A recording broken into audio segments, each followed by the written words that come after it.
How do you port the most popular arcade game of all time to home consoles? Well, according to Atari, you do it like this.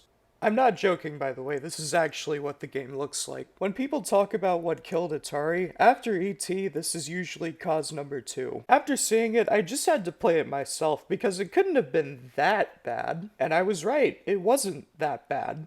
It was way worse than that bad. In fact, it's completely unplayable. I don't think I've ever seen a game that's as broken or as unfun or as terrible of a port as this in my entire life. Now, I originally had a plan to, make a scripted video about this, but then I realized it would be funnier if I just listed everything wrong with it, because honestly I can do that for hours. Okay, problem number one, what is with the colors? The maze background is blue, and the boundaries and pellets are like a weird brownish yellow. Why not just make them the same colors as the arcade? Because of how ugly it is, before you even hit start, you're already in a bad mood. Number two, why are the pellets all flat? It looks really weird. Like, why not just make them 1 pixel instead of like 2 or 3? In fact, at some points, 2 pellets will come together and look like one giant flat pizza. Number three is the actual map design itself, which is really lackluster. You'll probably notice that at some points the geometry of the maze just kind of repeats itself. Number four, the warp tunnels are on the bottom and top. Did the people who made this game just never play Pac-Man before? Number five, the ghosts come out of the right side of their house instead of the top like in the arcade. Number six, all the ghosts come out of the box at once, which is really annoying. In the arcade, at least on the first levels, they come out one at a time. Number seven, Pac-Man doesn't turn up or down. That's just lazy. Number eight, you want to know how the level ends?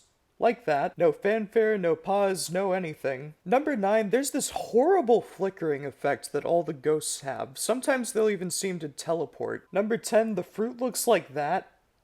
I don't even know what this is supposed to be. Number 11, the sound is horrible. Like, it actually gave me a headache, I'm not joking. I know the 2600 isn't exactly well known for its sound quality, but I usually don't want to tear my eardrums out from it. Number 12, all of the ghosts have the same AI. Or maybe they do have different AI, but I couldn't tell, so I don't care. One of my favorite parts of the original Pac-Man was that all of the ghosts had their own personalities that defined the way they moved. If you only have 4 blinkies, then it's going to get really old really fast. Number 13, whenever you eat a power pellet, it's hard to tell when the ghosts are going to turn back to normal, so you can end up dying. Number 14, if a single pixel of a ghost touches you, you are dead. Number 15, the way that Pac-Man opens his mouth makes him look like a wrench. Number 16, Pac-Man has an eye in this.